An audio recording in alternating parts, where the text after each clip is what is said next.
राधे कृष्ण आप सभी को। वैशाख मास महात्म्य अध्याय 11। धन शर्मा की कथा सुनने के बाद ब्राह्मण धर्मराज से पूछते हैं, धर्मराज, धर्म और अधर्म के निर्णय में आप सबके लिए प्रमाण स्वरूप हैं, अतः बताइए मनुष्य किस कर्म से नरक में पड़ते हैं तथा किस कर्म के अनुष्ठान से वे स्वर्ग में जाते हैं। कृपा करके इन सब बातों का वर्णन कीजिए। यमराज बोले, ब्राह्मण, जो मनुष्य मन, वाणी तथा क्रिया द्वारा धर्म से विमुख और श्री विष्णु भक्ति से रहित है, जो ब्रह्मा, शिव तथा विष्णु को भेद बुद्धि से देखते हैं, जिनके हृदय में विष्णु विद्या से विरक्ति है, जो दूसरों के खेत, जीविका, घर, प्रीति तथा आशा का उच्छेद करते हैं, वे नरकों में जाते हैं।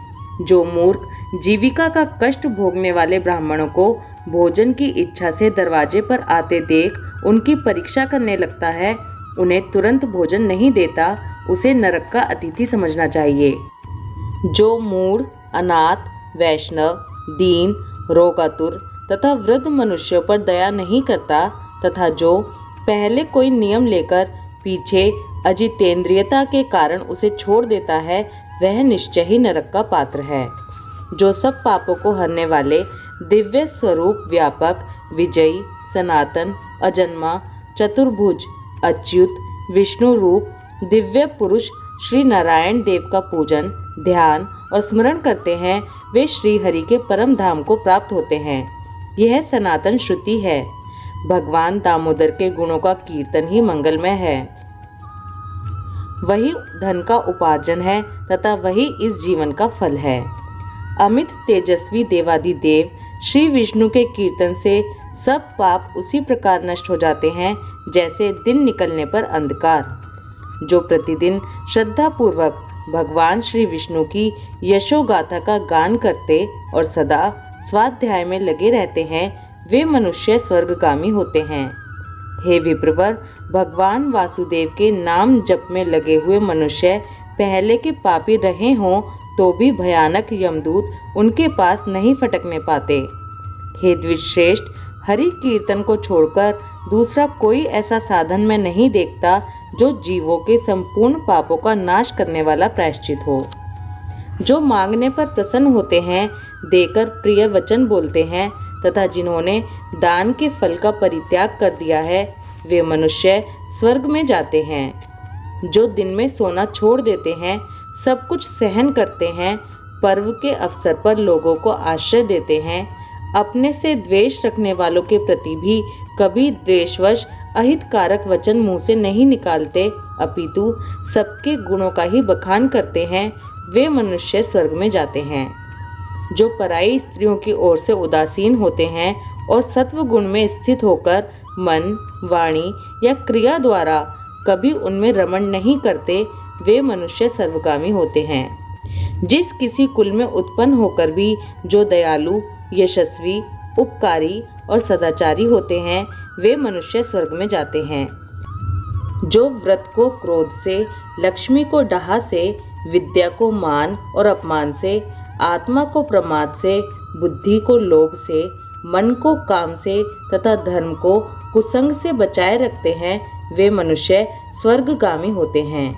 हे विप्र, जो शुक्ल और कृष्ण पक्ष में भी एकादशी को विधि पूर्वक उपवास करते हैं, वे मानव स्वर्ग में जाते हैं। समस्त बालकों का पालन करने के लिए जैसे माता बनाई गई है तथा रोगियों की रक्षा के लिए जैसे औषधि की रचना हुई है, उसी प्रकार संपूर्ण लोकों की रक्षा के निमित्त एकादशी तिथि का निर्माण हुआ है। एकादशी के व्रत के समान पाप से रक्षा करने वाला दूसरा कोई साधन नहीं है। अतः एकादशी को विधि पूर्वक उपवास करने से मनुष्य स्वर्गलोक में जाते हैं। अखिल विश्व के नायक भगवान श्री नारायण में जिनकी भक्ति है, वे सत्य से हीन और रजोगुण से युक्त होने पर भी अनंत पुण्यशाली हैं तथा अंत में वे वैकुंठ धाम में पधारते हैं। जो वेदसी, यमुना, सीता, गंगा तथा पुण्य सलीला, गोदावरी का सेवन और सदाचार का पालन करते हैं, जिनकी स्नान और दान में सदा प्रवृत्ति है, वे मनुष्य कभी नरक के मार्ग का दर्शन नहीं करते। जो कल्याणदायिनी नर्मदा नदी में गोते लगाते तथा उसके दर्शन से प्रसन्न होते हैं, वे पाप रहित हो महादेव जी के लोक में जाते हैं और चिरकाल तक वहाँ आनंद भोगते हैं। जो मनुष्य चर्मवंती नदी में स्नान करके शौच संतोष आदि नियमों का पालन करते हुए उसके तट पर विशेषतः व्यास आश्रम में 3 रात निवास करते हैं, वे स्वर्गलोक के अधिकारी माने गए हैं। जो गंगा जी के जल में या प्रयाग, केदारखंड, पुष्कर, व्यास आश्रम या प्रभास क्षेत्र में मृत्यु को प्राप्त होते हैं, वे विष्णु लोक में जाते हैं। जिनकी द्वारका या कुरुक्षेत्र में मृत्यु हुई है, या जो योग अभ्यास से मृत्यु को प्राप्त हुए हैं, या मृत्यु काल में जिनके मुख से हरि इन 2 अक्षरों का उच्चारण हुआ है, वे सभी भगवान श्री हरि के प्रिय हैं। हे विप्र, जो द्वारकापुरी में 3 रात भी ठहर जाता है, वह अपनी 11 इंद्रियों द्वारा किए हुए सारे पापों को नष्ट करके स्वर्ग में जाता है। वैष्णव व्रत एकादशी के पालन से होने वाला धर्म तथा यज्ञादि के अनुष्ठान से उत्पन्न होने वाला धर्म, इन दोनों को विधाता ने तराजू पर रखकर तोला था। उस समय इनमें से पहले का ही पलड़ा भारी रहा। हे ब्राह्मण, जो एकादशी का सेवन करते हैं तथा जो अच्युत अच्युत कहकर भगवान नाम का कीर्तन करते हैं, उन पर मेरा शासन नहीं चलता। मैं तो स्वयं ही उनसे बहुत डरता हूँ।